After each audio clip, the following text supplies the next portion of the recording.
మంచిది. మరి ప్రత్యక్ష గుడారములో మరి ఇత్తడి ఉపకరణాలన్నింటిలో కూడా ఇప్పటివరకు మనం 3 ఉపకరణాలు ధ్యానం చేసాం.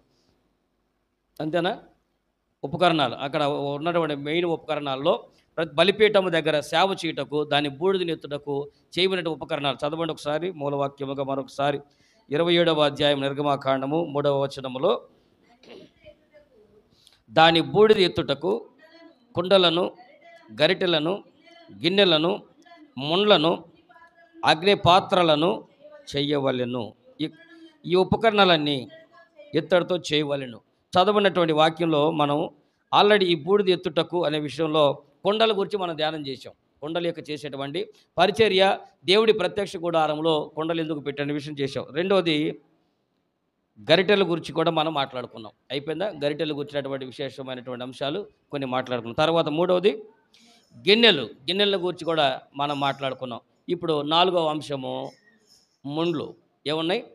ముండ్లను గురించినటువంటి అంశం కూడా ప్రత్యక్ష గుడారం యొక్క ఈ ఆవరణంలో బలిపీఠము, ఆ బలిపీఠము దగ్గర చేసినటువంటి ఉపకరణాలలో ఈ యొక్క 5 ఉపకరణాలు పెట్టడంలో గల కారణం ఏంటి, ఆంతర్యం ఏంటి? ఆ ఉపకరణంలో అగ్ని పాత్రలు చేయబడ్డ ఉన్నాయి, అలాగనే ముండ్లు కూడా ఉన్నాయి. ఈ ముండ్లను గురించేటువంటి విషయాలు కొన్ని మాట్లాడుకుందాం. చిన్న ప్రార్థన సహాయం తీసుకుందాం. అందరూ కూడా ప్రార్థన ఏకీవించండి. పరిశుద్ధుడైన తండ్రి, ప్రేమ కనికరముల గొప్ప నాయన, మీ ఘనమైనది పరిశుద్ధ నామానికి వందనాలు, స్తుతులు, స్తోత్రాలు మా ప్రభుని యేసుక్రీస్తు నామములో చెల్లిస్తున్నాం. నా ప్రభా, ప్రత్యక్ష గుడారములు నా తండ్రి నాయన, రాబోయేటువంటి తరములకును అదే రీతిగా పరలోకములో ఉన్నటువంటి ఈ నమూనాని ప్రభా భూమి మీద మీరు చేయమని చెప్పారు. నిజమే నా తండ్రి, పరలోకములో ఉన్నవి నా తండ్రి శాశ్వత కాలమైనవి. శాశ్వత కాలమైనటువంటి ప్రభా నా తండ్రి యొక్క ఆ ఉపకరణాలు ప్రత్యక్ష గుడారములో భూమి మీద చేయమని చెప్పారు. నాయన, సంచరిస్తున్నటువంటి గుడారములో కాదు, కానీ ఆ తరువాత నా తండ్రి పునాదుల మీద కట్టబడినటువంటి రాతి కట్టడమైనటువంటి యెరూషలేము దేవాలయంలో కూడా నా ప్రభు ఈ ఉపకరణాలు చేయించారు.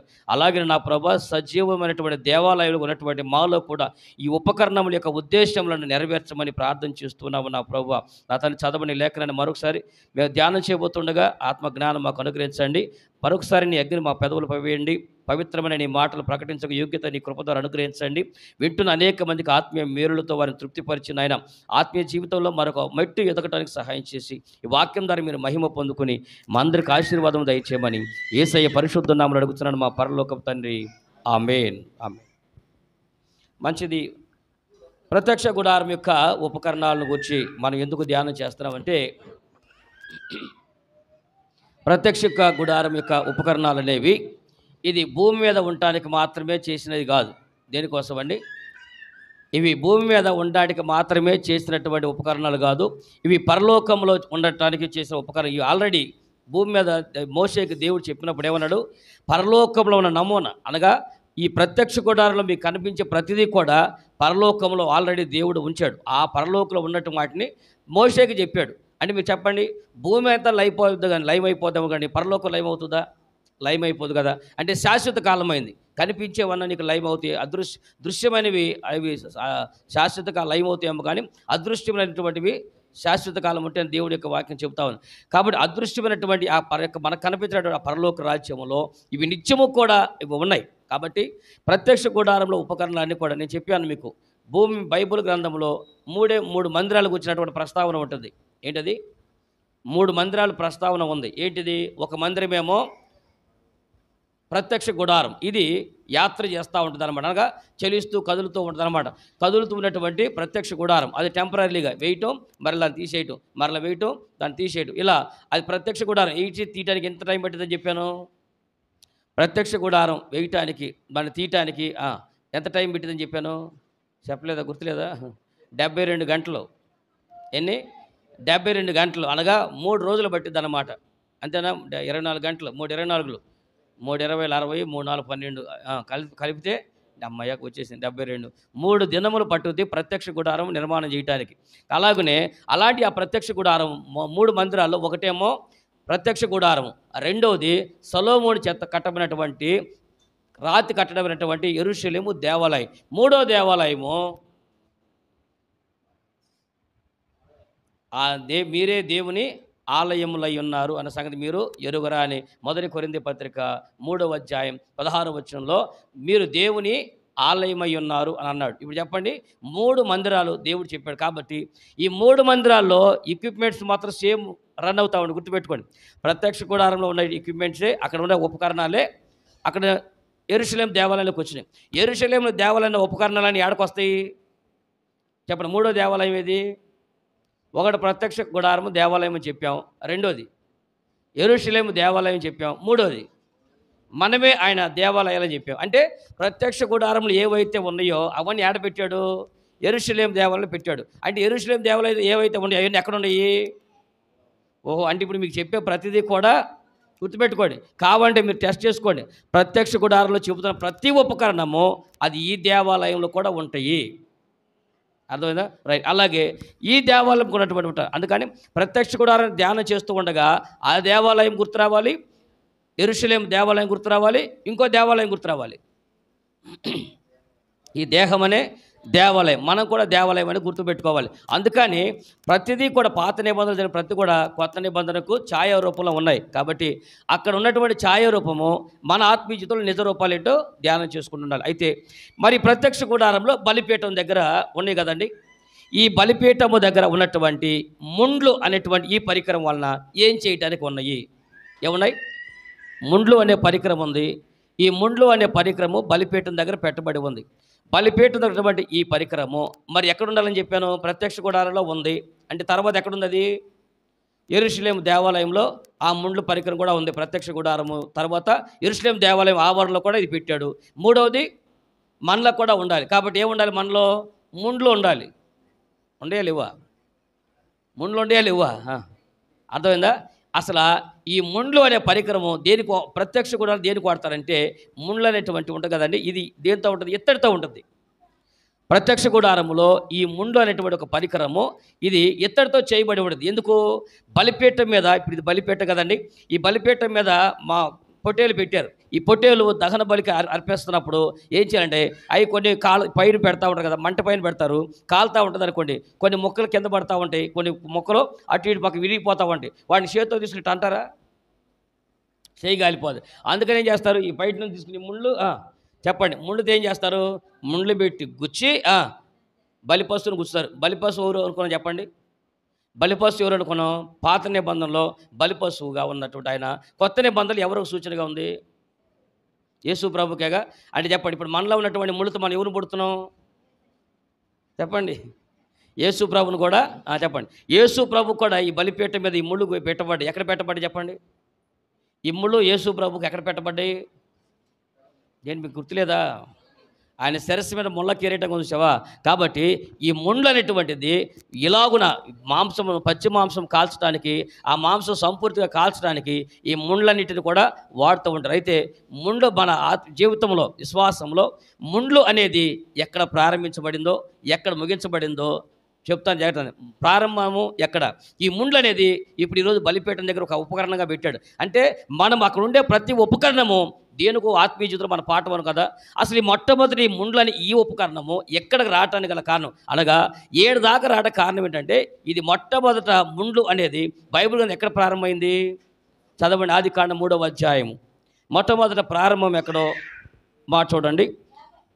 ఆదికాండం 3వ అధ్యాయం 18వ వచనం మీరు చూడండి ఒకసారి.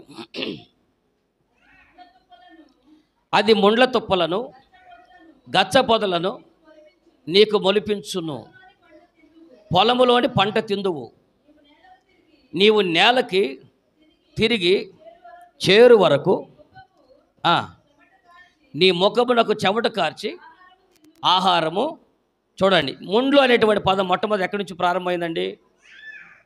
శాపము ద్వారా ముళ్ళు వచ్చింది. ఆదాము చేసినటువంటి పని వలన, ఆదాము అవ్వములు చేసినటువంటి అతిక్రమాన్ని బట్టి మానవ జీవితంలోకి ముళ్ళు ప్రవేశం ప్రారంభం. అంటే దీన్ని బట్టి దేవుడు అనేటువంటి యెహోవా భూమిని నిర్మాణం చేసి ఆదాము నిర్మాణం చేయక ముందు దేవుడి సృష్టిలో ఫలించే ఫలవృక్షాలను చేశాడు. అవునండి, దేవుడు 3వ దినం చేసినటువంటి ఫలించే ఫలవృక్షాలన్నీ కూడా మంచివి అన్నాడు. అవునా లేదా?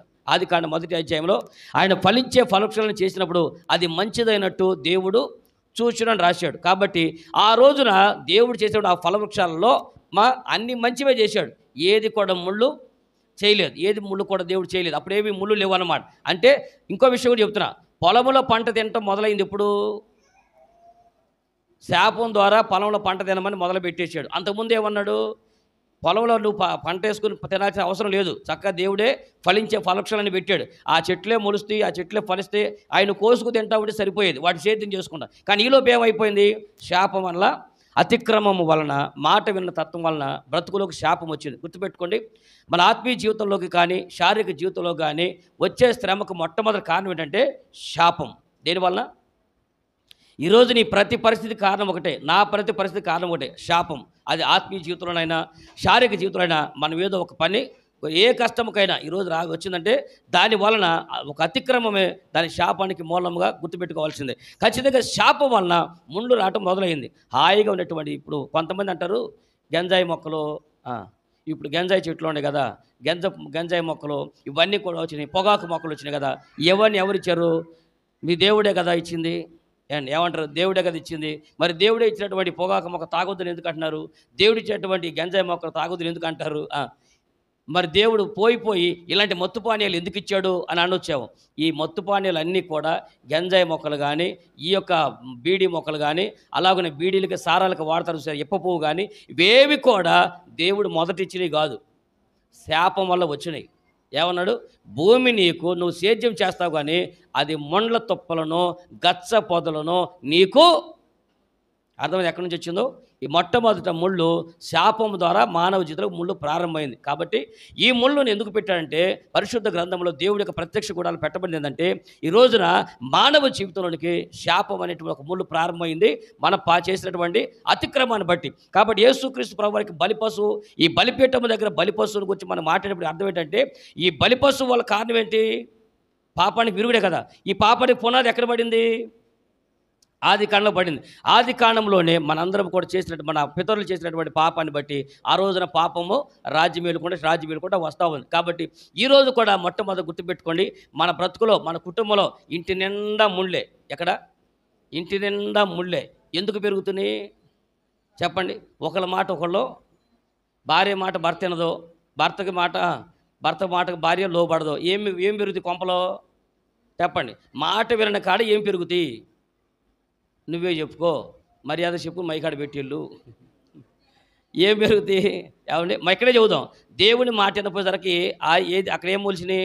ఈ భూమి మీద ముళ్ళ తొప్పలు మొలిచిన అన్నాడు. దీన్ని బట్టి చెప్పండి, మాట వినని నైజం ఉండి అక్కడ ఏం మొలుస్తాయి? ముళ్ళే మొలుస్తాయి ఆటోమేటిక్గా. అర్థం కదా? అదే మాట వింటే ఏం మొలుస్తాయి? పువ్వులు వస్తాయి, కాయలు వస్తాయి, అవి సంతోషాన్ని ఇస్తూ ఉంటాయి. అంతేగాని వీటి వలన మళ్ళీ పూలు అనగానే ఈ గొడవ మొదలైద్దేమో లేని ప్రశ్న. అంటే దేవుడు ఇచ్చినటువంటి వాటిని దేవుడి కొరకే చక్కగా వాటిని వాడుకోవడానికి మంచివి ఇచ్చాడు, పువ్వులు ఇచ్చాడు, వాడుకోండి. ఏమండి, చక్కగా దేవుడు కాయలు ఇచ్చాడు, చక్కగా తినండి. వీటి గురించి దేవుడు ఇబ్బంది లేదు. కానీ ముళ్ళు అనేది ఎలా ప్రారంభమైనాయి? శాపం వల్ల, మాట వినతనం వల్ల ముళ్ళు మొదలైంది. అంటే ముళ్ళు అని చూడగానే మనకి ఏం గుర్తు రావాలి? మనలో ఏ స్వభావం ఉంది? మాట వినటువంటి స్వభావం ఉంది. ఏ తలంపులు ఉన్నాయి?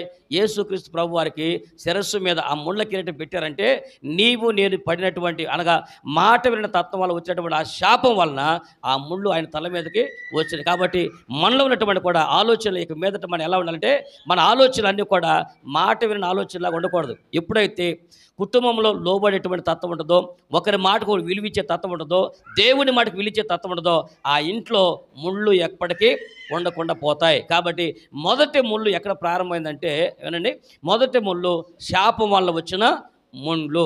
ఈ ప్రత్యక్ష గుడారము దగ్గర ఈ ఎత్తడి ముళ్ళు పెట్టడానికి కారణం ఏంటంటే, మానవ జీవితంలోకి ముళ్ళకి ప్రవేశం ఉంది.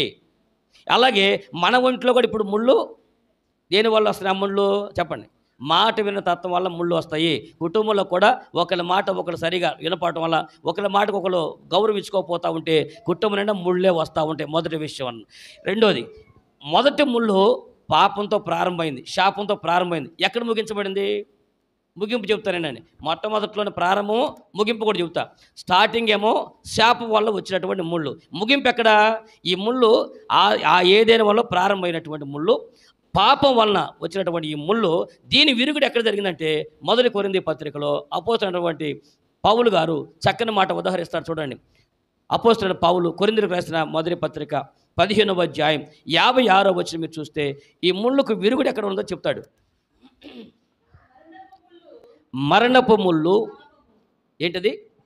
మరణపు ముళ్ళు పాపము, పాపమునకున్న బలము ధర్మశాస్త్రమే. చూడండి, ఇక్కడ పాపమునకున్నట్టు పాపము దేంతో పోల్చాడు? దానికి ముందుకు వచ్చిన అంటాడు, మరణమా నీ ముళ్ళు ఉందా, మరణమా నీ ముళ్ళు ఎక్కడ అని అన్నాడు. అనగా పాపం శాపం వల్ల వచ్చినటువంటి మరణం అనే దాన్ని కూడా ముళ్ళుతో దేవుడు పోల్చాడు. అయితే ఈ ముళ్ళు ఈ లేనటువంటి వాడు ఎవరండి భూప్రపంచంలో ఉన్నారా? చెప్పండి. ఈ ముళ్ళు శాపం లేని ముళ్ళు లేకుండా ఏ కొంప లేదు, అన్ని కొంపలు. ఎందుకని? ఏ భేదము లేదు, అందరూ ఏమన్నా అదే రోమపత్రిక 3వ అధ్యాయం 10-11 వచ్చి చెప్తాడు, ఏ భేదము లేదు, అందరము కూడా త్రోవ తప్పిపోయి ఏకముగా పనికి మాలిన వారము అయ్యో, దేవుని వెతుకువారు ఒక్కడు కూడా లేడు. కాబట్టి ఒక అవిధేయత వలన వచ్చినటువంటి శాపం అనే ఈ ముళ్ళు ఎలాగున మానవ జీవితం అంతా భరిస్తూ ఉంది. ఎలాగున అక్కడి నుంచి మొదలైనటువంటి ఆ ముళ్ళు మరణం అనే ముళ్ళుగా మనుషుల జీవితంలోకి వచ్చింది. కాబట్టి మరణాన్ని కూడా దేవుడు ముళ్ళుతోనే పోల్చి చెప్పుకుంటూ వచ్చాడు. కాబట్టి ఇది చిన్న వాళ్ళ దగ్గర నుంచి ముసలి వరకు, పేదోడి దగ్గర నుంచి ధనవంతుల వరకు, ప్రతి స్థరములో, ప్రతి యుగములో, ప్రతి జగములో ఈ ముళ్ళు అందరినీ రాజ్యం వెళ్తూనే ఉంది. మరణం అనే ముళ్ళు ప్రతి మనిషికి కూడా ఇదందరూ కూడా వచ్చింది. ఈ ముళ్ళు నాకు లేదు అంటకి అవకాశం లేదు. అయితే ఈ ముళ్ళుని 2024 సంవత్సరాల క్రితము, 2020 సంవత్సరాల క్రితము సుమారుగా యేసుక్రీస్తు అనేటువంటి పేరు మీదుగా దేవుడి లోకానికి వచ్చి నీ కొరకు నా కొరకు ఈ శ్రమను భరించి ఆ ముళ్ళని తన శిరస్సు మీద భరించి మోసుకు వెళ్ళి నీ కొరకు నా కొరకు ఆ మరణపు ముళ్ళు విరగొట్టేశాడు. దేవుడి స్తోత్రం కలుగునుగాక. ఆ ముళ్ళని విరగొట్టి మరణమును జయించి లేచి మనుషులందరూ శాపం వల్ల వచ్చిన ఈ మరణానికి, ఈ మరణపు ముళ్ళు వలన బాధపడుతున్నటువంటి మానవ జీవితానికి యేసుక్రీస్తు వారు పరిష్కారం చూపించారు. ఆ మరణపు ముళ్ళు ఆయన విరగొట్టి మరణమును జయించి తిరిగి లేచారు. కాబట్టి ఎవరైతే యేసునందు విశ్వాసం ఉంచుతారో వారు కూడా ఈ మరణపు ముళ్ళను విరిచేస్తారు. దేవుడి స్తోత్రం కలుగునుగాక. నీలో నాలో ఉన్నటువంటి ఆ మరణం అనే ముళ్ళు విరిచేయాలంటే ఏ మరణం అనుకుని ఈ మరణం అనుకునేరు. ఏమండి? ఈ లోకంలో వచ్చినటువంటి మరణము కాదు, కానీ రెండవ మరణం అనగా పాపం వల్ల వచ్చేటువంటి జీతము మరణం ఈ లోకంలో. కానీ అదే మరణము మనిషిని నరకానికి తీసుకుపోతూ ఉంటుంది. కాబట్టి నీ ఆత్మ శాశ్వత కాలం నశించిపోకుండా ఉండాలంటే యేసు ప్రభు నందు విశ్వాసం ఉంచాలి. నీ కొరకు నా కొరకు ఆయన ఈ మరణపు ముళ్ళు విరిచాడనే విషయం మనకు తెలియాలి. కాబట్టి 2 విషయాలు చెప్పా. ఎక్కడ? ప్రారంభము, ముగింపు. ముళ్ళుతో ప్రారంభమైంది, ముళ్ళుతోనే ముగించబడుతుంది. శాపంతో ప్రారంభమైనటువంటి ఆదాము యొక్క చరిత్ర అక్కడ. ఇప్పుడు ముగింపు కూడా శాపం యొక్క ముగింపు. కడపటి ఆదాము వచ్చాడు. మొదటి ఆదాము శాపాన్ని తీసుకొచ్చాడు, మరణపు ముళ్ళును తీసుకుని వచ్చాడు. అలాగే కడపటి ఆదాము ఆ శాపం అనే ముళ్ళును విరిచి నీకు ఆశీర్వాదాన్ని ఇచ్చాడు. దేవుడి స్తోత్రం కలుగునుగాక. ఆయన మరణపు ముళ్ళును తల మీద పెట్టుకుని నీకు జీవపు కిరీటమును నీ చేతికి ఇచ్చాడు. ఆయన భరించినటువంటి ఆ ముళ్ళ కిరీటం ఆయన శిరస్సు మీద ఉంటే ఆయన కలువరి సిరులో ఈ ముళ్ళు భరించి నీ నెత్తి మీద ముళ్ళు పెట్టాల. ఏం పెట్టాడు? నీ నెత్తి మీద జీవ కిరీటం పెట్టాడు. దేవుడి స్తోత్రం కలుగునుగాక. అయితే ఈ రోజున 2 ముళ్ళు చెప్పాను కదా. శాపం వల్ల వచ్చే ముళ్ళు కాడ నుంచి ముగింపు, మరణం, ఈ మధ్యలో ఒక 3 ముళ్ళు చెబుతా. ఏంటది? ఎక్కడ ముళ్ళు? ప్రారంభము, ఆది కాండంలో మొదలైనటువంటి ఈ ముళ్ళు కాడ నుంచి ముగింపు ఎక్కడ?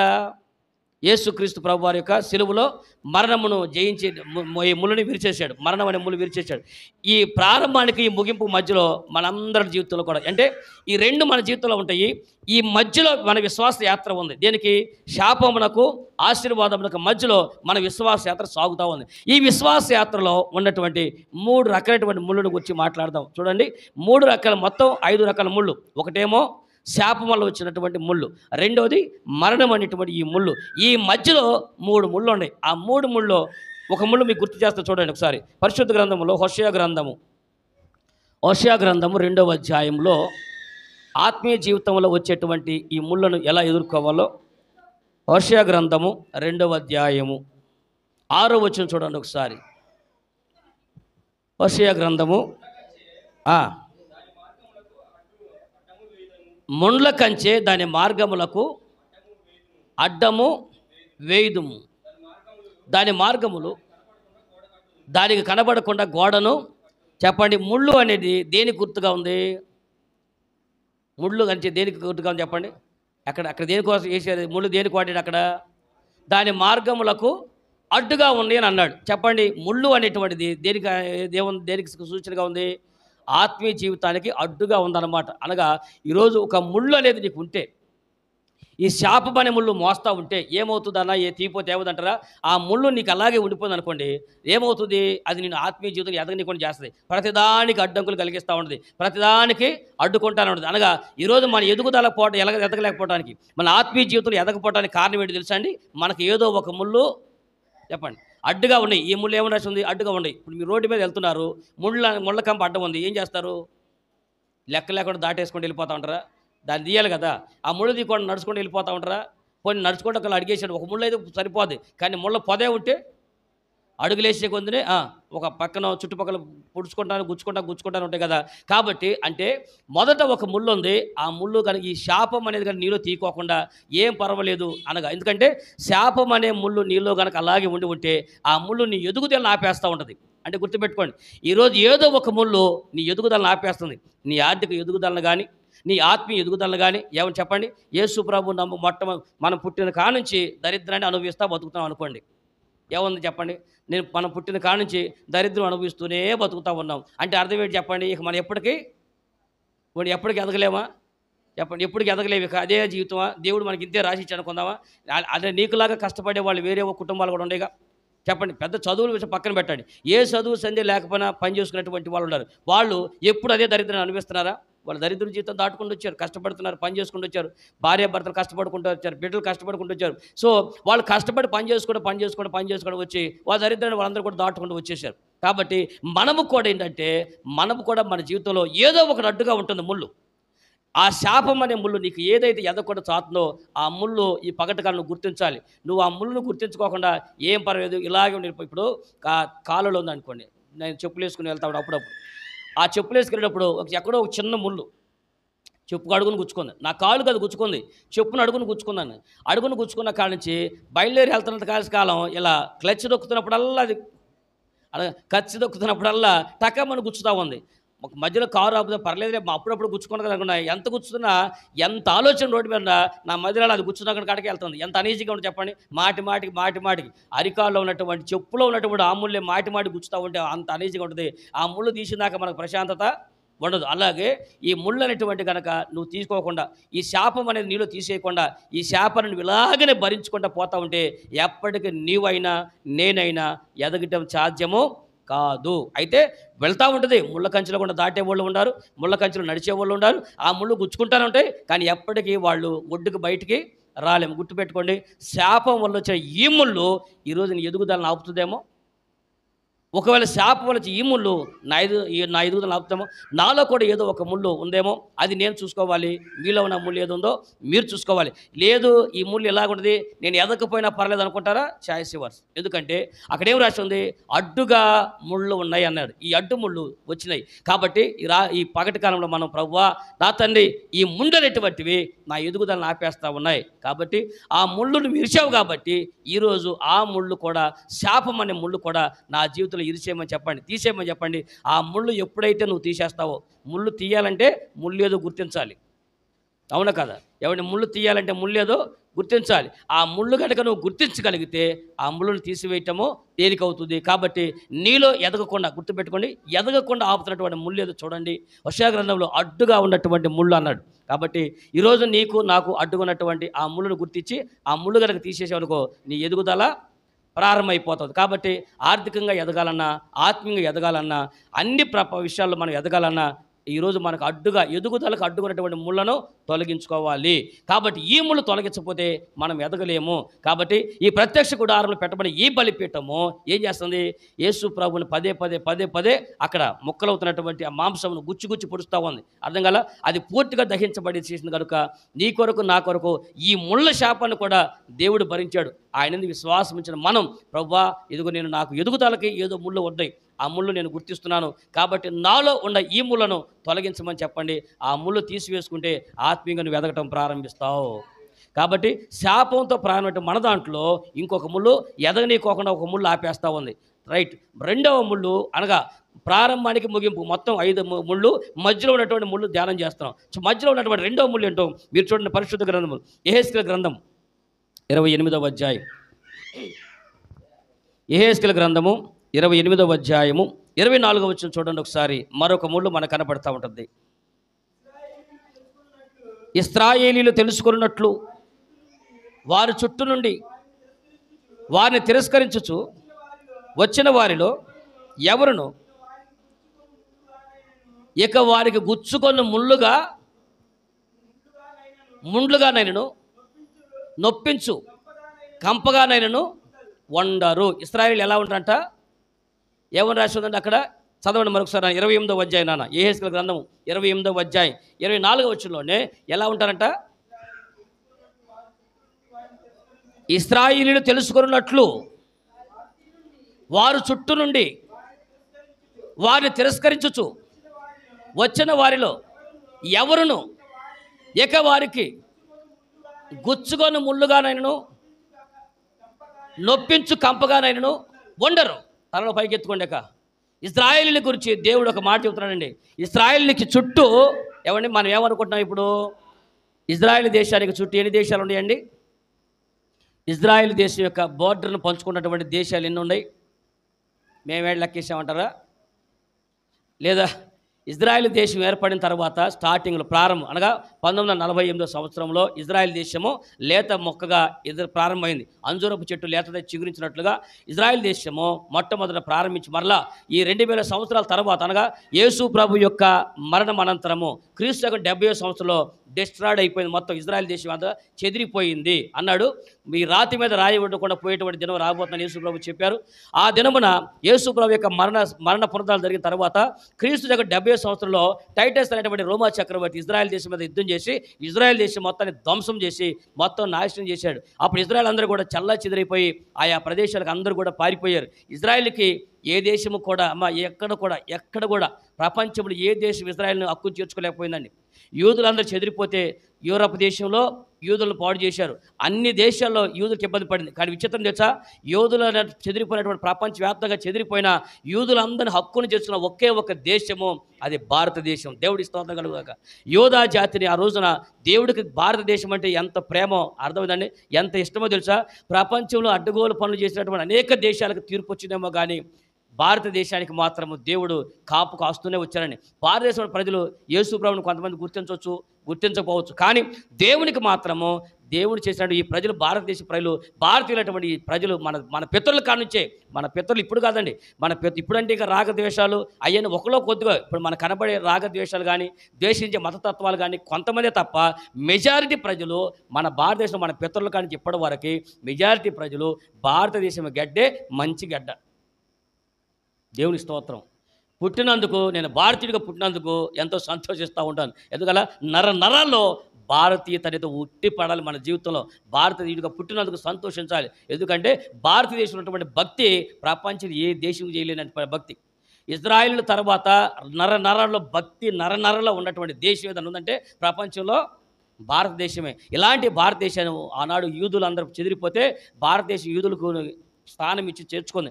అందుకని ఇజ్రాయెల్ యొక్క రాజ్యాంగంలో, భారతదేశ రాజ్యాంగం ఉంది కదండి, డాక్టర్ బిఆర్ అంబేద్కర్ గారు రచించబడినటువంటి భారత రాజ్యాంగంలో ఏ రీతిగా మన దేశంలో రాజ్యాంగం ఎలా ఉండాలని రాసుకున్నామో ఇజ్రాయెల్ దేశ రాజ్యాంగంలో మొట్టమొదటి పేజీలో వాళ్ళు ఏం రాశారు తెలుసా? ప్రపంచంలో ఏ దేశమునకైనా నువ్వు హెల్ప్ చేసినా చేయకపోయినా భారతదేశం మాత్రం ఎప్పుడు మనకి మిత్ర దేశం అని రాసుకుని పెట్టారు. అనగా భారతదేశం, మీరు గుర్తుపెట్టుకోండి, కావాలంటే మన ఎంత హిస్టరీ చదువుకోండి, హిస్టరీ చేసుకోనండి, భారతదేశంలో యుద్ధం జరిగిన ప్రతిసారి ఇజ్రాయెల్ భారతీయులకు సపోర్ట్గా నిలబడతానే వచ్చారు. అర్థమైనా? భారతదేశానికి చైనాతో యుద్ధం జరిగినా, భారతదేశానికి పాకిస్తాన్తో యుద్ధం జరిగినా, భారతదేశానికి ఏ దేశంతో యుద్ధం వచ్చినా ఇజ్రాయెల్ అనేటువంటి వారు భారతదేశానికి అండగా నిలబడిపోతారు. ఇప్పుడు కూడా ఇజ్రాయెల్ యొక్క కంపెనీ మనకి ఇప్పుడు కూడా హైదరాబాద్లో ఉంది తెలుసా? ఇజ్రాయెల్కి భారతదేశం, ఇజ్రాయెల్ కలిపి మన ఇద్దరం కలిపి ఒక కంపెనీ రన్ చేస్తాం తెలుసా? మనకేం తెలుసుది అంటారా? హైదరాబాదులో ఆయుధాలు తయారు చేసే, అనగా రక్షణ కొరకు ఆయుధాలు తయారు చేసేటువంటి కంపెనీ హైదరాబాద్లో ఉంది. అది కూడా దాన్ని ఏ కంపెనీ మన పేరు చెప్పకూడదు, అనగా సెక్యూరిటీ పర్పస్గా మనం యూట్యూబ్లో మన దేవుడు చూస్తారని అనుకోకపోయినా కానీ చూసినా సరే ఏం తెలియకోకుండానే అప్పుడే బయటపడతాయి. అర్థం కాల.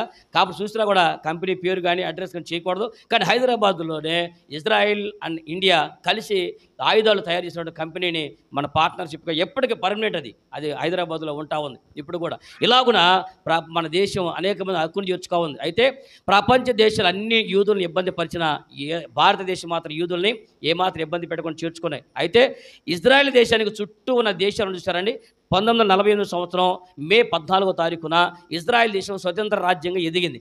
స్వతంత్ర రాజ్యంగా ఎదగగానే తెల్లారే పాటికి 6 దేశాలు భారతదేశం మీద ఇజ్రాయెల్ దేశం మీద యుద్ధాన్ని ప్రకటించినాయి. మీరు ఆలోచించండి, దేశం ఏర్పడక ముందే యుద్ధం ప్రకటిస్తే ఎన్ని దేశాలు?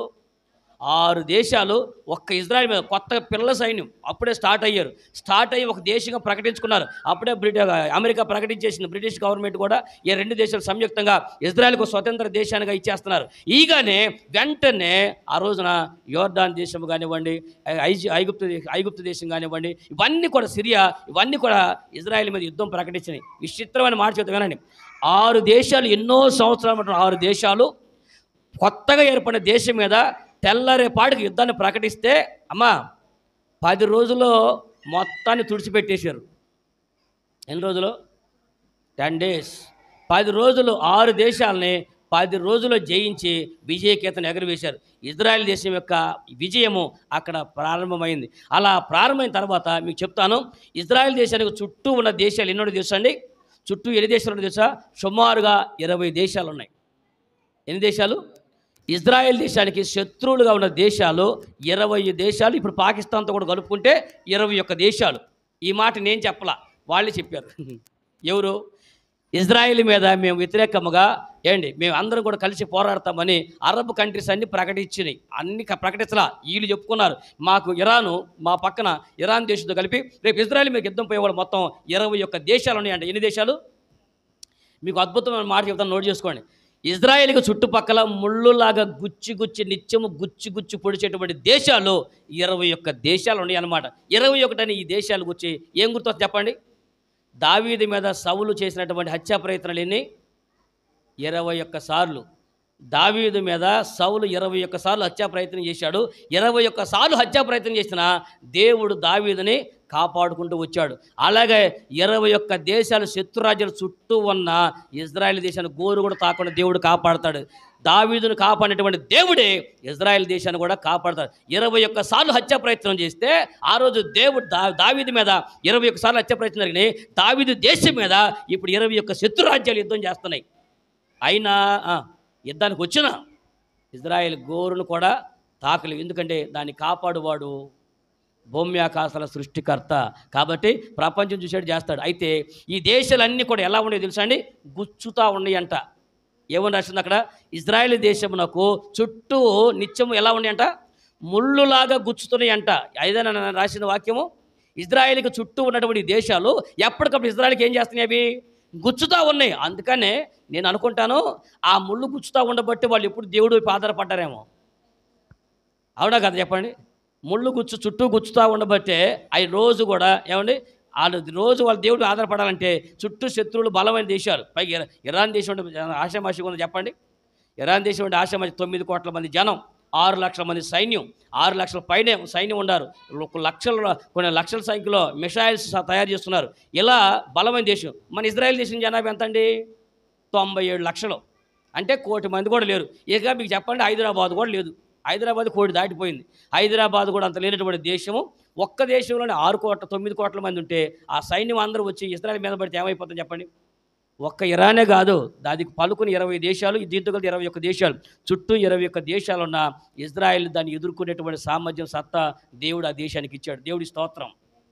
అంటే ఇప్పుడు ఒక మాట చెప్తానండి, ఆ ఇశ్రాయేలుకి మధ్య 21 దేశాలు ఎలాగో ముళ్ళులాగా ఉన్నాయో, ఆత్మీయ జీవితంలో మనకు కూడా బయట నుంచి పొడిచే ముళ్ళులాగా విశ్వాస యాత్రలో ఈ శాపం వల్ల ముళ్ళ వల్ల ఏంటంటే మనల్ని కూడా ముళ్ళులాగా పొడిచే ఉంటారు. కొంతమంది ఉంటారండి, ఈ ముళ్ళు ఎలా ఉండేంట? గుచ్చుతూ ఉండేంట. ఇందాక ముళ్ళు ఏమున్నాయి?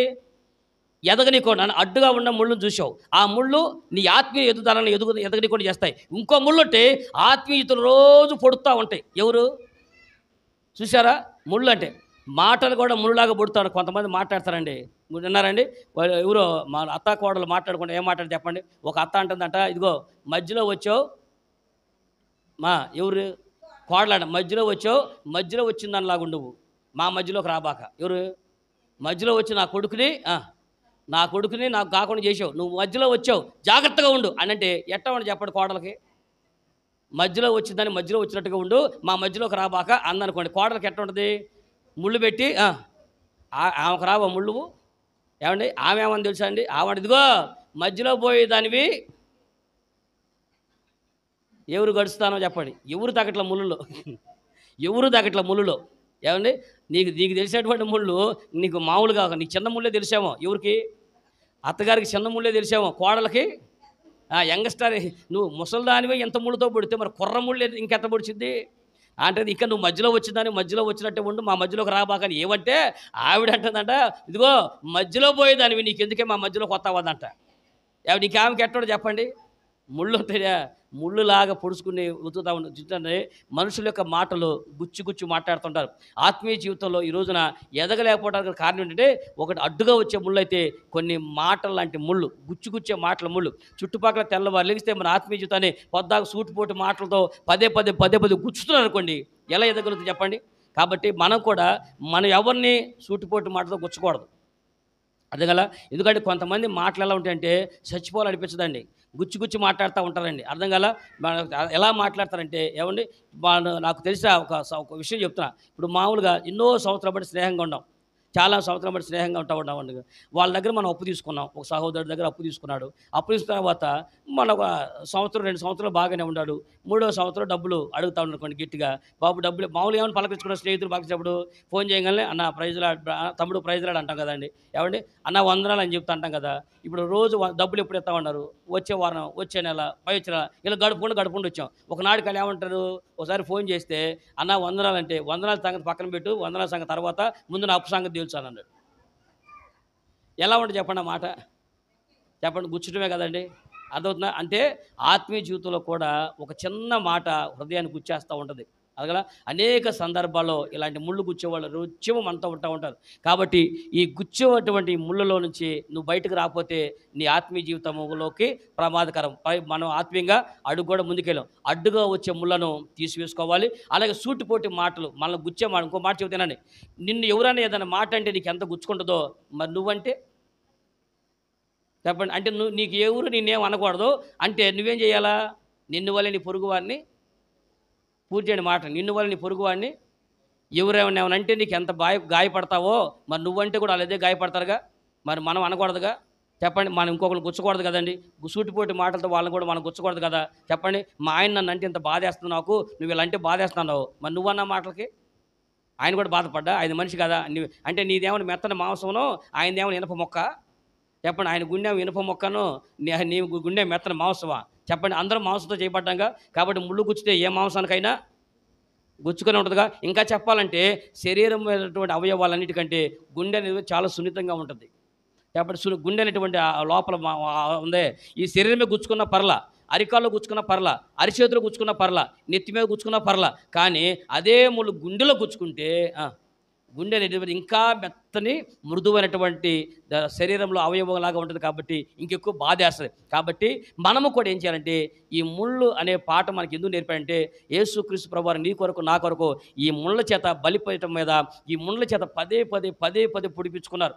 మీరు కావాలంటే ప్రత్యక్ష గుడారం జరిగే సందర్భంలో ఆ ముళ్ళు పెట్టి ఇలా పడటం, మాంసాన్ని తిప్పటం, ఇలా పడటం, ఇలా తిప్పడం, ఇలా పదే గుచ్చి పొడిచారు. కాబట్టి ఆ గుచ్చి పొడిచేటువంటి ముళ్ళలాంటి మాటలు మన నోట రాకూడదు. ఎందుకంటే ఈ రోజున ఆ చూటిపోటి మాటలు అనే ఈ ముళ్ళను యేసు ప్రభువు ఆల్రెడీ నీ కొరకు భరించాడు. గుర్తుపెట్టుకోండి, నీ కొరకు నా కొరకు ఈ ముళ్ళు ఆయన భరించే ఆ బలి పశువుగా గుచ్చబడ్డాడు. ముండ్ల కిరీటంతో గుచ్చబడ్డాడు. ఏమండి, బల్యం పెట్టి పొడవబడ్డాడు. అలాగే ఇనప మేకులతో గుచ్చబడ్డాడు. ఈయన నీ కొరకు ప్రతి ముళ్ళు ఆయన భరించాడు. కనుక నీ కొరకు నా కొరకు భరించినట్టు ఆయన యందు విశ్వాసం ఉంచిన మనం ఎవరిని కూడా మనం ఇలాంటి గుచ్చే మాటలో చెప్పండి, ఎవరిని కూడా మనం సూటిపోటి మాటలతో ఎవరిని కూడా గాయించేయద్దు, ఎవరిని గుచ్చవద్దు. అలాగనే మనం కూడా వేరే వాళ్ళకి గుచ్చితే ఎలా ఉంటుందో ఆ బాధ మనకు తెలుసు. కాబట్టి బాధపడ్డాం. కాబట్టి ఆ ముళ్ళు మనలో ఉండేమో, సూటిపోటి మాటలు మనలో ఉండేమో, ఆ ముళ్ళన్నీ కూడా ఈ వాక్యం ద్వారా మనందరూ కూడా తీసివేసుకుందాం. ఆత్మీయ జీవితంలో గుర్తుపెట్టుకోండి, ఒక ముళ్ళేమో ఎదుగుదలను ఆపేస్తున్నాయి, ఒక ముళ్ళేమో ఆత్మీయ జీవితాన్ని నిత్యము గాయపరుస్తూ ఉన్నాయి. 3వ ముళ్ళు కూడా చెబుతారు పరిశుద్ధ గ్రంథంలో చూడండి. అనగా శాపానికి మరణానికి ఉన్న ఈ 2 ముళ్ళ మధ్యలో 3 ముళ్ళు ఉన్నాయి. ఆ 3 ముళ్ళలో చివరి ముళ్ళు చెప్తాను చూడండి ఒకసారి. పరిశుద్ధ గ్రంథం మార్కు సువార్త 4వ అధ్యాయం, మార్కు సువార్త 4వ అధ్యాయం 7వ వచనం చూడండి. ఒక చక్కని ముళ్ళు కనపడిద్ది అన్నమాట.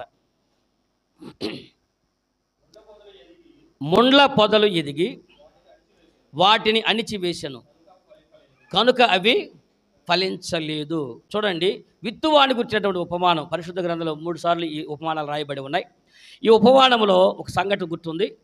విత్తువాడు విత్తనములు తీసుకుని జల్లుకుంటూ వెళ్ళాడు. ఏ ప్లేస్లో జల్లారు? రాతి నేలపై జల్లారు, త్రోవ పక్కన జల్లబడ్డాయి. అలాగని కొన్ని మంచి నేలని జల్లబడ్డాయి, కొన్ని నేల మీద ముళ్ళ కంచిలో పడ్డాయి అన్నాడు. అనగా ముళ్ళ కంచిలో పడినటువంటి ముళ్ళు అంటే ఏడబొలుతాయి. ముళ్ళు అనేటువంటివి ముళ్ళు అనేది ఒక ఎడమొలుతాయి. ఆల్రెడీ ఒక భూభాగం ఉంది, ఆ భూభాగం మంచిదే. అక్కడ చూడండి, అక్కడ 4 రకాల భూములు ఉన్నాయి. ఆ 4 రకాల భూములు 4 రకాల భూములు మంచివే. కానీ ఒక భూమి దేనికి వాడుతున్నాం చెప్పండి? ఇప్పుడు మనకు స్థలం ఉందనుకోండి, మన ఇంటి స్థలం ఉంది. ఆ స్థలంలో ఏం చేస్తాం? ఒక పక్క గేటుకు వాడుకుంటాం, ఒక పక్క పూల తోటకు వాడతాం, ఒక పక్క ఇల్లు కట్టుకోవడానికి వాడతాం, ఇంకో పక్క దారిచ్చుకుంటాం. నడవడానికి దారిగా కొంత భూభాగం దారికి కూడా పెట్టుకుంటాం కదండి. మనం కొంత భూభాగం దారికి ఇచ్చుకుంటాం. అంటే ఇక్కడ కూడా 4 రకాలైనటువంటి నేలలు ఉన్నాయి. ఈ 4 రకాలైన నేలలో ఒక నేల ఉంది. ఆ నేల మీద కూడా ఇత్తనాలు జల్లాడు. ఆ ఇత్తనాలకి, ఆ నేలకి నిజానికి ప్రతి నేలకి ఎదుగుదామని ఆశ ఉంటుంది. మాటేనండి, ప్రతి నేలకి ఫలించే అవకాశం ఉంది, ఫలించే కృప ఉంది, ఫలించాలని కోరిక ఉంది. కానీ ఇక్కడ ఒక నేల గురించి చెప్పేటప్పుడు ఒక నేలలో ఇత్తనాలు జల్లాడంట. ఆ నేలలో ఇత్తనాల కంటే ముందు ఏం పెరిగినాయి? ముళ్ళు పెరిగినాయి. అవునండి, ముళ్ళ పొదలు పెరిగి ఆ విత్తనములను అణిచివేసినాయి అంట. చెప్పండి, ఈ రోజున ఆత్మీయ జీవితం ఫలభరితమైనటువంటి బ్రతుకు లేకపోవడానికి కారణం ఏంటంటే ఇక్కడ కూడా కొన్ని ముళ్ళు ఉన్నాయి, అణిచివేసేటువంటి ముళ్ళు. ఏ ముళ్ళు? ఈ ముళ్ళు నీ ఆత్మీయతని అణిచివేసేటువంటి ముళ్ళు. ఈ ముళ్ళు ఎవరు అణిచివేస్తారు చెప్పండి? నీలో ఉన్నటువంటి ముళ్ళే నిన్ను, చెప్పండి, నీ ఆత్మీయ జీవితాన్ని ముళ్ళు చెప్పండి, ఈ భూభాగం నుంచి బయట వచ్చి పడ్డాయా, అక్కడే పెరుగుతున్నాయా? కాబట్టి నీలోనే ఏదో ఒక ముళ్ళు ఉన్నాయి. ఆ ముళ్ళు ఎలాంటి ముళ్ళు చూసుకోండి ఒకసారి. నేను దేవుని యొక్క వాక్యంలో ఒక మాట అన్నాడు, సోమరి వాని చేను నేను దాటగా. ఎవరండి? సోమరి వాని చేను దాటగా. ఎందుకు చెప్పాను? ఫలించవలసినటువంటి వాడు ఫలించుకోకుండా పెరిగేటువంటి ముళ్ళు ఏంటి తెలుసా అండి? ఇప్పుడు మన చేలో ఉండి ఫలించడం కాడ ఉంటుంది. కారణం ఏంటంట? ముళ్ళు పెరుగుతున్నాయి అన్నాడు. ముళ్ళు ఎందుకు పెరుగుతాయి చెప్పండి? ఇప్పుడు అక్కడ ఉండే ఆ వాక్యంలో ఇత్తనాలు జల్లాడు. నేల మీద ఇత్తనాలు చల్లితే ఇత్తనాలతో పాటు ఏం వచ్చినాయి? ముళ్ళ కంచి తొందరగా పెరిగి ఆ ముళ్ళు చేసేసినాయి, విత్తనాలు అణిచివేసినని రాశాడు. అంటే మన ఆత్మీయ జీవితంలో కూడా అణిచివేసేది ఏదో ఒక ముళ్ళు మనలో నుంచి పెరుగుతుంది కదా. అసలు ముళ్ళు అనేటువంటిది ఆత్మీయ జీవితంకి ఎలాగ వచ్చుతున్నాయి? మనం ఎలా పెరుగుతాయి మనలో? మనకి పరిశుద్ధ గ్రంథంలో, సామెతల గ్రంథంలో సొలొమోను చక్కని మాట రాశాడు. సొలొమోనుగా రాసినటువంటి సామెతల గ్రంథము 24వ అధ్యాయం అనుకుంటా, 30వ వచనం అనుకుంటా. చూడండి ఒకసారి. సామెతల గ్రంథం 24వ అధ్యాయం 30వ వచనం ఉంటే, నేను దాటి రాగా తెలివి లేని వాని ద్రాక్ష తోట నేను దాటి రాగా, ఇదిగో దాని ఎందంతట ముండ్ల తొప్పలు ఏముండి అంట? ముండ్ల తొప్పలు బలిసి ఉన్నాయంట. ఎక్కడ? ఎవరి చేలో? ఎవరి చేలో? నాయక చూస్తారే, సోమరి వాని చేలో. సోమరి అంటే చేను దేవుడు అందరికీ పొలం ఇచ్చాడు. ఆ పొలంలో ఏం మొలవాలి? పొలంలో ఏం మొలవాలండి? మంచి విత్తనాలు చల్లుకుంటే మంచి పంట వస్తుంది. విత్తనాలు చల్లుకున్నావు, పంట వస్తుంది. పంట పండాలా? పంట పండాలి, చక్కగా నువ్వు తినాలా, భోజనం తినాలి, నువ్వు 10 మందికి పెట్టాలా. ఇది కదా నీకు పొలం ఇచ్చింది. కానీ సోమరోడు కూడా పొలం ఇచ్చాడంట. మరి ఆ పొలం ఎట్టొచ్చిందో వీడికి నాకు అర్థం కాదు. సోమరతనం ఉన్నోడు పొలం ఎట్ట సంపాదిస్తాడు చెప్పండి? దేవుడు ఇలా వాళ్ళ నానిచ్చి ఉంటాడు. ఏమండి, వాళ్ళ నాన్నగారు ఎవరో కష్టపడి పనిచేసి వాళ్ళ నాన్నగారు పొలం ఇచ్చి ఉంటాడు. కానీ వీడికి ఏమొచ్చింది? స్వతహాగా పంపకాలు జరిగి ఉంటాయి. మొత్తానికి పంపకాలు జరిగినప్పుడు వీడికి 1 ఎకరం 2 ఎకరాల పొలం వచ్చి. వాళ్ళ అన్నదమ్ములు కూడా పొలం వచ్చి. అన్నదమ్ములు పొలం ఏమో చక్కగా ద్రాక్ష తోట వేసుకుని చక్కగా వాళ్ళు పంట పండించుకుని హాయిగా తింటున్నాడు. సోమరోడు ఏం చేస్తాడు? అరే 2 ఎకరాల పొలం, రే నాకేంట్రా 2 ఎకరాల ఆసామిని. ఎవరు? 2 ఎకరాల ఆసామి నేను అంటున్నాడు. 2 ఎకరాల ఆసామి అంటే పండాలిగా. సోమరోడికి ఎన్ని ఎకరాలు ఉంటే ఏంట్రా? సోమరపోతు బతికేవాడికి, సోమరతనంతో బతికేవాడికి వాడికి ఎన్ని ఎకరాలు ఇస్తే ఉపయోగం ఏంటంటున్నా చెప్పండి? ఎన్ని ఎకరాలు ఇస్తే ఉపయోగం ఏముంది? సోమరి ఆడు సోమరోడు అంట, అరే వర్షం వస్తా ఉంది, చేను దున్నుకున్నాం రండి అని పిలిచారంట. ఏంట్రా దున్నేదే? మాకు తెలిసే పోనాడంట. ఒరే ఇత్తనాలు వేద్దాం రండి అనంట. రే మాకు తెలిసే వెళ్ళానంట. ఆ తర్వాత కలుపు తెద్దాం రండి అనంట. మాకు తెలిసిలే పదండ్రానంట. ఆ తర్వాత కోత కోద్దాం రా అంటే కొడవలు తీసుకొస్తున్నాడంట. ఏం చేయటకురా? ఏం కోస్తామంటున్నా? ఏమన్నా ఎత్తే కదా కొయ్యటానికి. సోమరివాడు కత్తి తీసుకొచ్చి కోద్దామని చూస్తే ఏం మొలిసినా తెలుసండి? అందరి పొలాల్లో చక్కని పైరు మొలిచింది, అందరి పొలాల్లో జొన్నలు మొలిచినాయి, అందరి పొలాల్లో వరి మొలిచింది, అందరి పొలాల్లో గోధుమలు వచ్చింది. కానీ మన కొంపలో, మన ఆత్మీయ జీవితంలో మనకిచ్చినటువంటి పొలములో ముండ్ల తుప్పలు ఏమొచ్చినాయి? ముండ్ల తుప్పలు బలిసిపోయి ఉన్నాయి. అర్థమైందా? అనగా నీ నోటికాడ ఈరోజు పంట లేదు, ఈ పంట తినడానికి అవకాశం లేకుండా పోయింది. కారణం ఏంటంటే ఈ రోజున సోమరి వాడి యొక్క బతుకు అండి. సోమరి వాడి గురించి ఒక పాట ఉంటుంది, ఒక చక్కని మాట ఉంటుంది, మీకు గుర్తుండే ఉంటుంది. సోమరి చీమల యొద్దకు వెళ్ళి, చెప్పండి, సోమరి చీమల యొద్దకు వెళ్ళి వాటి నడతని కనిపెట్టు అన్నాడు. సామెతల 6వ అధ్యాయం 6వ వచనంలో సోమరి గురించి ఒక చక్కని మాట ఉంటుంది. అసలు ఆ పదం కరెక్టే మీరు చెప్పండి నాకు ఒకసారి. సోమరి 6వ అధ్యాయం 6వ వచనం ఉందా నాన్న? సోమరి చీమల యొద్దకు వెళ్ళుము, వాటి నడత కనిపెట్టుము. ఏం తెచ్చుకోవాలంట? మీకు ఒక ఆశ్చర్యకర మాట చెప్తాను ఏనండి. అసలు సొలొమోను గారు కరెక్ట్గా చెప్పాడు ఆ మాటను. అసలు సోమరి ఎక్కడికి వెళ్ళాలి? ఒకవేళ సోమరి పోతు కనుక మనం ఈ మాట చెప్పాడు కదా, సోమరి చీమల యొద్దకు వెళ్ళు అంటాడు. ఏమంటే తెలుసా? ఆజ్ఞ నా దగ్గర రమ్మని అంటాడు. ఎందుకు? వీడు సోమరి చీమల దగ్గరికి వెళ్తాడా? వెళ్ళాడు. అందుకని ఒకవేళ మనం ఇదే మాట సోమరితో చెప్పిన కొరే, సోమరి చీమల యొద్దకు వెళ్ళు అని అనుకో, బాబాయ్ నాకు అక్కడికి వెళ్ళటానికి కూడా బద్ధకమే, కాబట్టి నేను చీమల యొద్దకు వెళ్ళే ఓపిక నాకు బద్ధకం, కాబట్టి నేను ఈ వెళ్ళలేను. కాబట్టి కావాలంటే చీమలని నా దగ్గరకు వచ్చి వాటి పనితనం ఎంత నా ముందే. సోమరి అని బతుకు కట్టకూడదేమో. సొలొమోను గారు అదే చెబుతా, అయ్యా నువ్వు ఒక పని చేయాల్సింది, సోమరి చీమలు పిలిపించుకో అని చెప్పాల్సిందేమో. సోమరి ఎద్దకు వెళ్ళమంట. ఈడే సోమరి ఎద్దకి చీమల ఎద్దకు ఎందుకు పోతున్నాడు? అర్థం కదా? అంటే కనీసం చీమల ఎద్దకు వెళ్ళి ఓపిక కూడా ఆడికి ఉండదేమో. ఇలాంటి సోమరిపోతు బతుకులు అని అమ్మ, సోమరితనం కూడా ముళ్ళు లాంటిది. ఈ ముళ్ళు అనే ఈ సోమరితనం వలన కుటుంబాలన్నీ కూడా దరిద్రంలోకి రాజ్యం వెళ్తాయి, కుటుంబాలు దరిద్రంలోకి దిగజారిపోతాయి, ఆర్థిక పరిస్థితులు అణిగిపోతాయి, ఆత్మీయ స్థితిలో దిగజారిపోతాం. కాబట్టి ఈ రోజున కూడండి, శాపంతో ప్రారంభమైనటువంటి ఈ ముళ్ళు మరణముతో ముగించబడింది. అయితే యేసు ప్రభువారు ఈ శాపమును తన మీద వేసుకుని ఈ మరణం అనే ముళ్ళను విరగొట్టాడు. ఈ ఆత్మీయ జీవితంలో మనము కూడా 5 రకాల ముళ్ళు ఫేస్ చేయాలి. గుర్తుపెట్టుకోండి, ఎన్ని ముళ్ళు? ఈ ఆత్మీయ జీవితంలో 5 రకాల ముళ్ళు మనం ఫేస్ చేస్తున్నాం. ఒకటి శాపం అనేటువంటి ముళ్ళు, మొదట. రెండవది నీ అడ్డుగా, ఆత్మీయ జీవితంలో అడ్డుగా ఉన్నటువంటి ముళ్ళు. మూడవ ముళ్ళు మన ఆత్మీయ జీవితాన్ని గుచ్చేటువంటి ముళ్ళు. నాలుగవ ముళ్ళు నేను ఎదగనీయకుండా చేస్తున్నటువంటి ముళ్ళు. ఐదవ ముళ్ళు మరణం అనే ముళ్ళు. ఈ మరణం అనేటువంటి ముళ్ళు యేసు ప్రభువారు విరగదీశారు. ఈ ఆత్మీయ జీవితంలో ఈ 5 రకాలైనటువంటి ముళ్ళు మన జీవితాన్ని వేసారిపడేట్టు చేస్తూ ఉంది కనుక ఈ ముండ్లు ప్రత్యక్ష గుడాలను పెట్టబడింది కనుక ఆ ముండ్లు అనేటువంటి ఆ పాత్ర కూడా యేసు ప్రభువును గుచ్చి ఆయన పూర్తిగా దహించి వేసినటువంటి ఆ ముళ్ళుని దేవుడు ఈ రోజున ఆ ముండ్ల పాత్రను కూడా జాగ్రత్త చేస్తున్నాడు. నీవు నన్ను కూడా ఒక పాఠం నేర్పిస్తున్నాడు. ఈ ముళ్ళు నీకు ఆత్మీయ జీవితంలో ఎలా ఉపయోగపడుతుందో మీరు చూడండి ఒకసారి. ఉపయోగించుకున్నావా? లేక ఈ ముళ్ళలాగా నువ్వు పుడుస్తున్నావా? లేక మనము కూడా రోజున నేర్చుకున్నటువంటి ఆత్మీయ పాఠాలను బట్టి మనలో ఉన్నటువంటి ఈ ముళ్ళును తీసివేసుకుందాం. మనము కూడా ఎవరికి ముళ్ళులాగా వండుకోకుండా జాగ్రత్త పడతా ఉందాం. కాబట్టి ఈ ముళ్ళు అనేటువంటిది సాతాను దూతగా మన లోపల పెట్టబడి ఉంటుందంట. ఎవరన్నారు?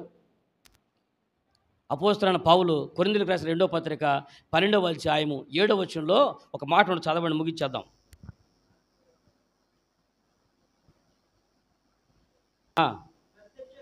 నాకు కలిగిన ప్రత్యక్షతలు బహు విశేషముగా ఉన్నందున నేను అత్యధికముగా హెచ్చిపోకుండా నిమిత్తము నా శరీరములో ఒక ముళ్ళు ఏముందంట? ఎక్కడుంది ఆ ముళ్ళు? ఎలా ఉందంటే ఎలా పనిచేస్తుంది ఆ ముళ్ళు? ఎలా పనిచేస్తుంది చెప్పండి? బహు విశేషముగా నాకు ఆత్మీయ ప్రత్యక్షలు ఉన్నాయి, అవి నన్ను ఎక్కడ అతిశయిస్తానేమోనని సాతాను దోతగా నాలో ఒక ముళ్ళు ఉంచబడిందంట. ఎవరు దోతగా చెప్పండి? ముళ్ళు ఎవరు దోతలో? అర్థమైంది మీకండి? ఎవరు దోతలో? కాబట్టి నువ్వు నన్ను గుచ్చావంటే మన ఎవరివి చెప్పండి? ఎవరు నన్ను గుండెలో గుచ్చే మాటలు మాట్లాడంటే మన ఎవరు దోతవి చెప్పండి? మన దేవునికి దోతలుగా పనిచేయాలా? సాతాను దోతలుగా పనిచేయాలా?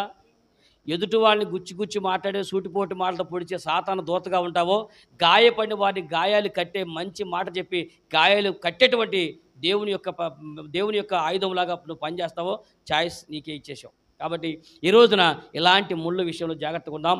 ఈ ముళ్ళు అనేటువంటి ఆ పరికరము అక్కడ బలిపశువుని గుచ్చుతున్నాయి. కాబట్టి దేవుడు కూడా అలాంటి ముళ్ళు పాత్రని ఆయన మీద వేసుకున్నాడు. ఆయన ముండ్ల మకుటాన్ని పెట్టుకుని ముండ్ల కిరీటం యేసుప్రభువారు ధరించుకుని ఈ ప్రత్యక్ష గుడారంలో ఉన్నటువంటి ఆ ముళ్ళను కూడా ఆయన భరించాడు. గుర్తుపెట్టుకోండి, ఆయన మన మరణం భరించడమే కాదు, మన రోగమును కూడా భరించినటువంటి ఆయన ఈ ముండ్లను ఆయన భరించాడు. కనుక మనము కూడా ఈ ముండ్ల పాత్ర విషయంలో శ్రద్ధగా వచ్చి జాగ్రత్త వహించి మనం ఎవరికి ముళ్ళుగా ఉండకోకుండా జాగ్రత్త పడదాము.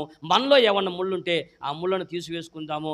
యేసు ప్రభువుని విశ్వాసం, రెట్టింపు విశ్వాసంతో, రెట్టింపు ప్రేమతో క్రీస్తు యేసులో కూడా, అయ్యా నా కొరకు ఇంత శాపాన్ని భరించావు, నా మరణం నువ్వు భరించావు, నా ఎదుగుదల నువ్వు భరించావు, నా సూటిపోటి మాటలు భరించావు, ఇవన్నీ కూడా ఏ ముళ్ళు భరించిన దేవుడు ఆ మరణపు ముళ్ళుని, ఆ శాపం అనే ముళ్ళుని విరిచేసినటువంటి యేసు ప్రభువారు నీలో కూడా ఇక ముళ్ళు లేకుండా చేశాడు. కనుక మనం కూడా ఎవరికి ఎప్పటికీ ముళ్ళుగా ఉండకోకుండా మనందరం కూడా విశ్వాస యాత్రలో అందరు గాయాలు కట్టేటువంటి పాత్రగా సాగిపోదాం.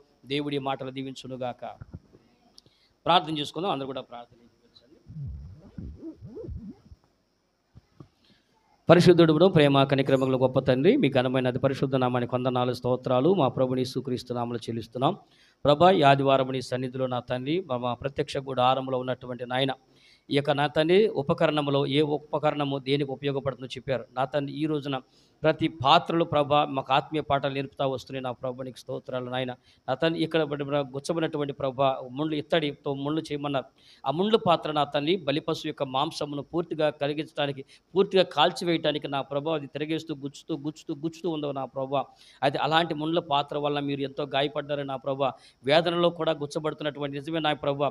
ఆల్రెడీ బలిపశు అంటేనే నా ప్రభా కాలిపోతూ శ్రమ అనిపిస్తూ ఉన్నది. శ్రమ అనిపిస్తున్నప్పుడు కూడా ఈ ముళ్ళు ఇంకనూ గుచ్చుతూ ఉన్నట్టుగా ప్రభా మనకు కనపడుతుంది. కనుక నాయన ఇదిగో నా ప్రభా, మేము నా తండ్రి ఈ రోజున ఎవరి జీవితంలో కన్నా ముళ్ళుగా ఉండటానికి ఉంటున్నామో, ఎవరి జీవితాలను గుచ్చిబాటాడుతున్నామో, ఒకవేళ నాలో ఉన్నటువంటి ప్రభా ముళ్ళు ఏమైతే ఉంటే ప్రభా ఎదుటి వారికి ఇబ్బందికరముగా, ఎదుటి వారిని గాయాలు చేసేటువంటి ముళ్ళు నాలో ఉంటే, నేను ముళ్ళుగా ఉంటే ప్రభా ఆ ముళ్ళును విరిచి నా ప్రభా నా తండ్రి నేను ఆ ముళ్ళు నాలో పెరగనికుండా, ఆత్మీయ జీవితంలో నాకు అడ్డుగా ఉన్నటువంటి ఎదగకోకుండా ఆపుతున్నటువంటి ఆ ముళ్ళను తొలగించుకోవడానికి సహాయం చేయండి నా ప్రభా. నా విశ్వాస యాత్రలో ఎవరికి గుచ్చే ముళ్ళుగా నేను ఉండకోకుండా సహాయం చేయండి. అదే కాదు ప్రభా, నా పంట నా తండ్రి శ్రేయస్కరణ పంట ఇంటికి రాకోకుండా, ఫలభరితమైన నా పంట రాకుండా గచ్చ పొదల చేత, ముండ్ల తుప్పుల చేత బలిసినటువంటి నాయన నా కుటుంబ జీవితాన్ని, నా వ్యక్తిగత జీవితాన్ని ఆ ముళ్ళని ఏరిపారేటకు సహాయం చేయి నా ప్రభా. ముండ్లను వేసినటువంటి ముండ్ల మకుటధారి ఈరోజు నా ప్రభా ఆ ముళ్ళు నాలో నుంచి విరిచివేసిన ఆయన నీ జీవ కిరీటం మాకు పెట్టమని ప్రార్థన చేస్తున్నాం. అయ్యా మాలో ఉండవలసిన కిరీటం ముండ్ల కిరీటం కాదని నీ తలపై జీవ కిరీటం ఉంచాలని ప్రభా మీరు ఆ ముళ్ళ కిరీటం భరించారు. కాబట్టి ఈ దినము నాయన మాలో ఈ ముళ్ళని బలిపీఠం ఆ ముళ్ళని విరిచివేసి నా తండ్రి, ఆ ఎత్తడి ముళ్ళని విరిచివేసి నా ప్రభా అయా జీవ కిరీటము ప్రభా మా తలపై పెట్టి మా మూల తలెత్తుకునేట్టు చేసిన ప్రభా శ్వాస యాత్ర సాగిపోవడానికి సహాయం చేయండి. వచ్చిన బిడ్డలను దీవించి వారి క్షేమం కలగ చేయండి. ప్రతి పరిస్థితిని చక్కదిద్దండి. అడ్డుగా ఉన్నట్టు ముళ్ళను ఏరి పారవేయండి. మార్గంలో సక్రమంగా సగమంలో చక్కగా సాగుటకు సహాయం చేసి క్షేమం కలగజేసి వారిని, వారి కుటుంబాల సంతానాలను దీవించి, ఆ ఇరుగు పొరుగు వారిని, మందిరం చుట్టూ ఉన్న బిడ్డలను, ఈ ప్రాంతం అంత బిడ్డలందరూ కూడా మీరు దీవించి, ఈ వాక్యమైన ప్రతి కుటుంబానికి నా ప్రభా ముళ్ళు లేకోకుండా నా తండ్రి ఆత్మీయ జీవితంలో ఆశీర్వాదాలు మాత్రమే ఉంచి మీరు మహిమ పొందుకొని మరలా మేము నా ప్రభు ఏడ కలుసు పర్యంత వరకు నీ సన్నిధి మాతో ఉంచి ఆయన తండ్రి క్షేమం అందరూ కలుగు చేయమని యేసయ్య పరిశుద్ధ నామములో అడుగుతున్నాడు మా పరలోకపు తండ్రి, ఆమేన్. మన తండ్రి అయిన దేవుని ప్రేమ, మన ప్రభువైన యేసుక్రీస్తు కృప, పరిశుద్ధాత్మనికి అన్యోన్య సహవాసం కూడిచేయను మనకి, మన కుటుంబాలకి, భూలోకమంతా విస్తరించిన సకల పరిశుద్ధులకు సదాకాలం తోడైన సహాయం చేస్తూ నడిపించునుగాక. ఆమేన్.